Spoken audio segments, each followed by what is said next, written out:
बिस्मिल्लाहिर्रहमानिर्रहीम। अस्सलाम वालेकुम। आपका दोस्त सलमान हैदर। दुआ है परवरदिगार से कि उसने आपको और आपके अहले खाना को अपनी हिफ्ज़ व अमान में रखा हुआ हो। आज के इस व्लॉग की सबसे अहम तरीन चीज़ें जो हैं उसकी मैं दो हाईलाइट्स बताता हूँ। खबरें खैर बहुत ज़्यादा हैं। एक तो वज़ीर आज़म की ऑडियो लीक हुई है, नहायत ही गंदी ऑडियो लीक हुई है, नहायत ही मुग़लज़ात बकते हुए उनकी ऑडियो लीक हुई है। लैंग्वेज की शायद कोई भी ऐसी गंदी फॉर्म नहीं है जो उन्होंने इस्तेमाल नहीं की।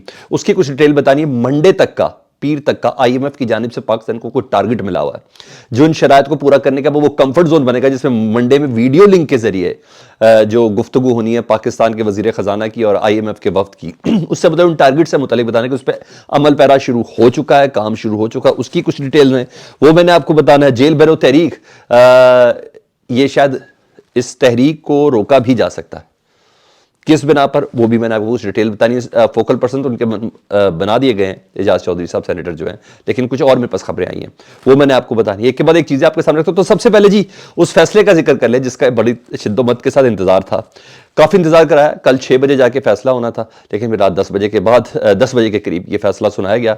और जस्टिस जवादुल हसन साहब से मुतलिक मशहूर है कि वो केस को ना बहुत देर तक सस्पेंस में डालते नहीं हैं, महफूज करके 3-3, 4-4, 5-5 दिन तक। फिर सुनने वाले को भी यही होता है, आवाम को भी होता है कि शायद पीछे से कोई बैकेंड पे कोई इदारे महफूज तरीके से चल रहे हों, या इदारे कोई काम डाल रहे हों, या कोई फोर्स हो गया या कॉम्प्रोमाइज़ हो गई। इसी तरह की बातें होती है ना, जब इतने इतने देर तक आप महफूज रखे। इलेक्शन कमीशन के केस में तो ये चीज़ें सब सामने भी आ चुकी है। तो उनके मुतालिक ये था कि वो ज़्यादा देर तक संभाल के नहीं रखते, और 4-5 दिन महफूज रखने के वो कायल भी नहीं है।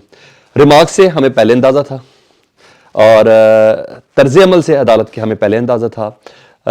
केस को किस तरह कंडक्ट किया जा रहा था वकला की जानिब से, हमें उससे भी बहुत अच्छे से अंदाज़ा हो गया। हुज्जतें IG से बात करके, चीफ इलेक्शन कमिश्नर से बात करके, सॉरी इलेक्शन कमीशन के वकील से बात करके, चीफ सेक्रेटरी से बात करके वो पूरी हो चुकी थी। बहरहाल फैसला लोग कह रहे हैं PTA के हक में आया, मैं कहता हूँ नहीं, पाकिस्तान की आवाम के हक में आया, पंजाब की आवाम के हक में आया है।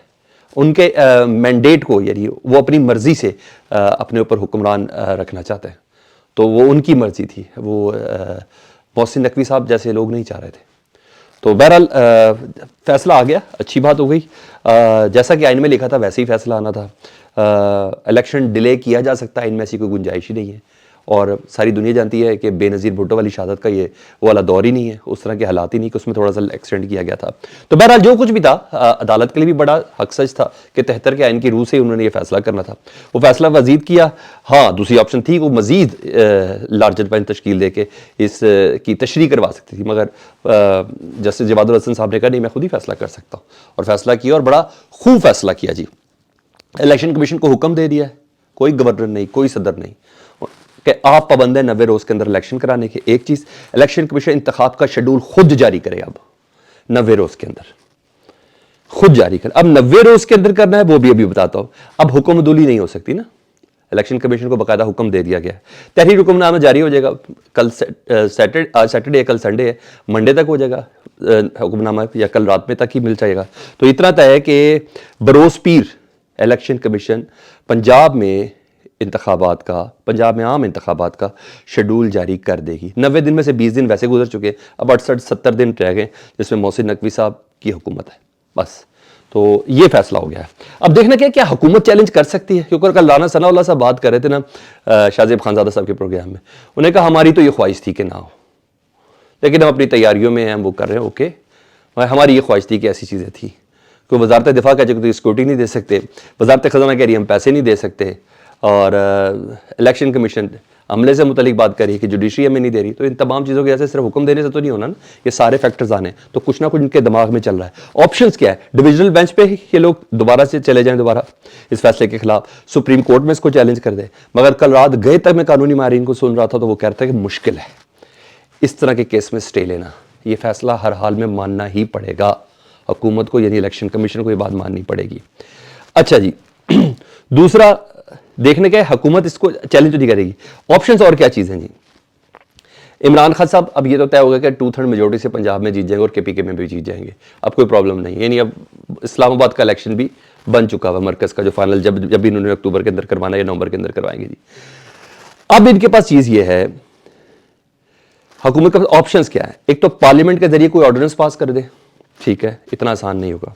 दूसरा, नेशनल सिक्योरिटी कमेटी का इजलास बुला दे कि मुल्क में अमन व अमान की इतनी बुरी हालत हो चुकी है आईजी कल परसों बोला था ना इलेक्शन कमीशन के सामने कि 8 अजला ऐसे हैं जब तालिबान दाखिल हो गए हैं पंजाब में इलेक्शन लीक कराते, मगर जब आज अदालत के सामने आए तो डॉक्टर उस्मान का गालियां खाने का कोई प्लान नहीं था।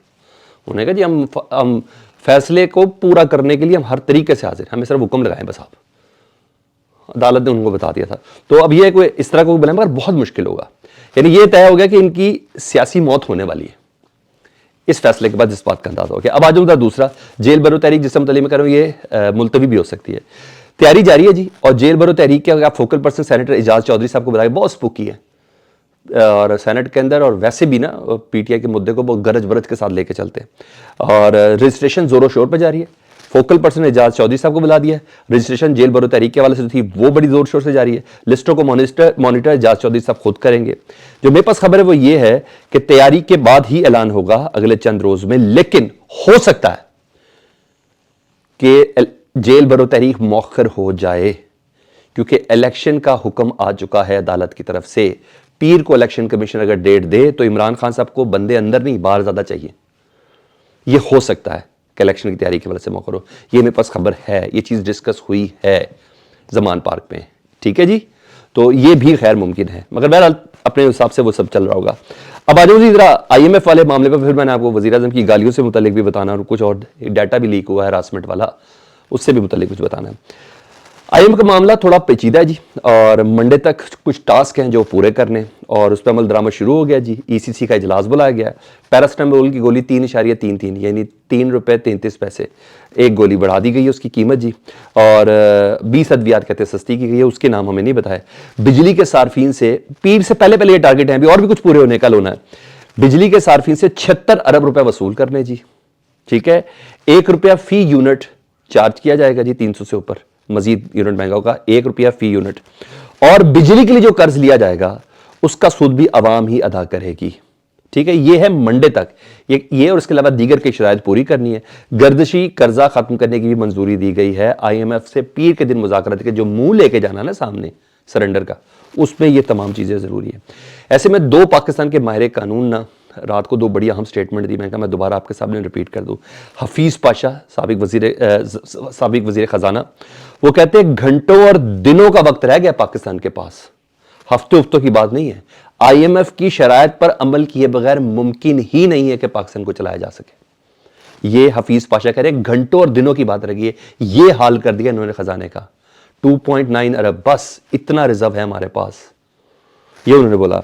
दूसरा शब्बर जैदी साहब जी, उन्होंने कहा पाकिस्तान डिफॉल्ट कर चुका है, बस ऐलान नहीं हुआ। आईएमएफ के ये पैसों से थोड़ा सा कवर करने की कोशिश करेंगे, अदरवाइज पाकिस्तान की मौशी हालत बहुत पतली है, वो ये कह चुके हैं। तो इन्होंने हर हाल में माननी है बात, आईएमएफ के सामने लेटना ही है। जिन्होंने नेगोशिएट करना था वो नेगोशिएट लेटने के लिए कर रहे थे कि कितना को लेटना है, ये मुकम्मल लेट चुके हैं। उन्होंने कहा आई डैम केयर आईएमएफ, अब पता चल रहा है ये मेरे ख्याल बददुआई लग गई है मिफ्ता इस्माइल की, और कुछ भी नहीं। वो वैसे ही कहते हैं ये उल्टी चोपड़ी इनकी, ओके। अच्छा, एक ना वेरीफाइड अकाउंट है तैमूर साहब का ना, वेरीफाइड अकाउंट है। वो कहते हैं 75 टीबी टेराबाइट्स का डाटा ब्रीच हुआ है फॉरेन मिनिस्ट्री में से। 75 टेराबाइट का डाटा हुआ है और बातें तो खैर थी उसमें काफ़ी, और ये बिलावल भुट्टो साहब की वजारत है, वजारत खारजा, उसके अंदर से हुआ है। और तो उन्होंने ये भी कहा कि कोई हैरासमेंट के कागजात भी हैं इस डाटा के अंदर, हैरासमेंट के। उन्होंने कहा बस इस हवाले से चीज़ें ट्रांसफ़र हो रही हैं मुख्तलिफ अकाउंट्स के अंदर, व्हाट्सएप में शेयर हो रही हैं, ये कहा है। खैर अभी ये खबर है तो मैंने आपको बताया, इसको मज़ीद डिग आउट करता हूँ और वो आपके साथ ज़रूर शेयर करूँगा। अब आ जाऊँ जी उस ऑडियो से मुतल्लिक। वज़ीर आज़म आज़ाद कश्मीर सरदार तनवीर इलियास, मैंने कल उनके कहा था कि उनके ऊपर एफआईआर दर्ज की गई है। मेरा ख्याल है सही हुई है एफआईआर दर्ज। आज उनकी ऑडियो लीक हुई है, मुबैना ऑडियो में कहता हूँ अभी नहीं, अगर वो सही है तो फिर एफआईआर भी सही हुई है। गलत ज़ुबान इस्तेमाल की है उन्होंने, बड़ी गंदी। साफ़ी का सवाल था, जियो का साफ़ी था हैदर शराजी, उनसे वो बात करे सवाल करने पर उन्होंने अच्छी खासी गंदी गालियाँ दी हैं। मैं तो इधर नहीं चला सकता, आपको कोई हिम्मत है तो कोई सुन ले। बहरहाल खान साहब को सोचना चाहिए, ये पीटीआई को रिप्रेजेंट करने वाले लोग हैं, इन लोगों की ज़्यादा थोड़ा ज़ुबान को लगाम दे, कुछ होना चाहिए। पहले भी उनके मुतालिक काफ़ी चीज़ें चल रही थी उनकी गुफ्तगू से मुतालिक। ज़रूरी नहीं है जो गलत है उसको भी सही कहा जाए। तो हाँ, सबको डेफिनेटली इस चीज़ पे ज़रा सोचना चाहिए। ये अपडेट थी, फीडबैक से मुतालिक दुआ कीजिएगा। अपना बहुत ख्याल रखें। अल्लाहुम्मा सल्ली अला मुहम्मद व आले मुहम्मद।